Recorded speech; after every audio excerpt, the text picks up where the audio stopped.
大家好，我係建道 SPCL 負責敬拜新里程嘅同工 Shelly， 我亦都係一位司琴嘅導師。嚟緊8月逢星期一晚，我會開4堂嘅教會司琴後援會，當中咧我會用自己做鋼琴編曲嘅樂譜嚟到做教材，同大家拆解同埋分析一下裏邊用咗啲乜嘢嘅和弦變化或者係節奏變化。你跟住呢啲譜嚟彈，你就可以吸收到、明白到其實用咗啲乜嘢嘅編曲技巧。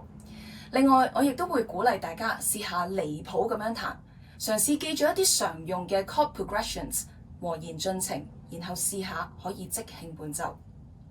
當然，作為一個司琴，我都會同你講，其實你彈嘅所有嘢，包括你嘅音色、大細聲、律動，其實當中咧都有佢嘅意思同埋信息喺裏邊嘅。